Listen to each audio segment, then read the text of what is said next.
Di sini kami akan mempresentasikan masa demokrasi terpimpin 1959 sampai dengan 1965. Masa demokrasi terpimpin terjadi ketika Indonesia menerapkan sistem pemerintahan dengan seluruh keputusan pemerintah berpusat pada kepala negara. Pada saat itu, jabatan kepala negara dipegang oleh Soekarno. Masa demokrasi terpimpin berlangsung sejak dikeluarkannya Dekret Presiden 5 Juli 1959 sampai 1965. Dicetusnya sistem demokrasi terpimpin oleh Presiden Soekarno butuh rujukan. Dari segi keamanan nasional, banyaknya gerakan separatis pada masa demokrasi liberal, menyebabkan ketidakstabilan negara.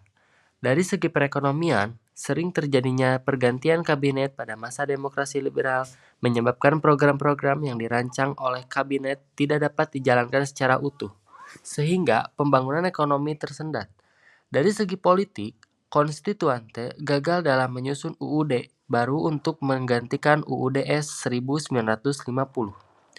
Masa demokrasi terpimpin yang dicetuskan oleh Presiden Soekarno diawali oleh anjuran Soekarno agar undang-undang yang digunakan untuk menggantikan UUDS 1950 adalah UUD 1945.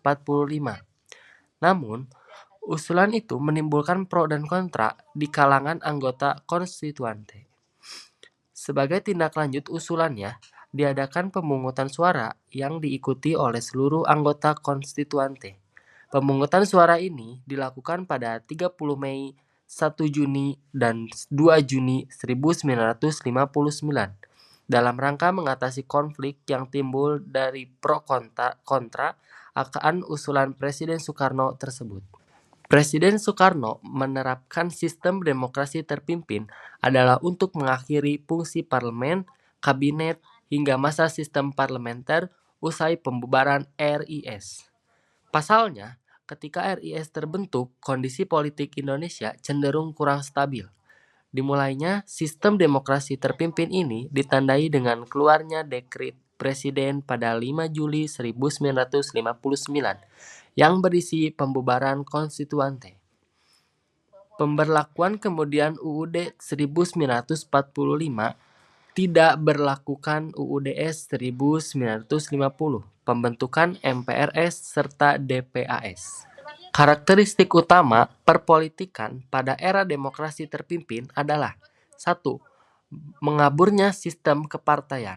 2. Peran lembaga legislatif semakin lemah. 3. Hak-hak dasar manusia semakin lemah. 4. Anti kebebasan pers. 5. Sentralisasi kekuasaan. 1. Kestabilan politik. Kekuasaan demokrasi terpimpin yang terpusat pada pemimpin atau kelompok kecil dapat membawa stabilitas politik yang lebih besar, karena keputusan dapat diambil dengan cepat dan efisien tanpa perlu melalui proses panjang dan rumit. 2. Pengambilan keputusan efektif.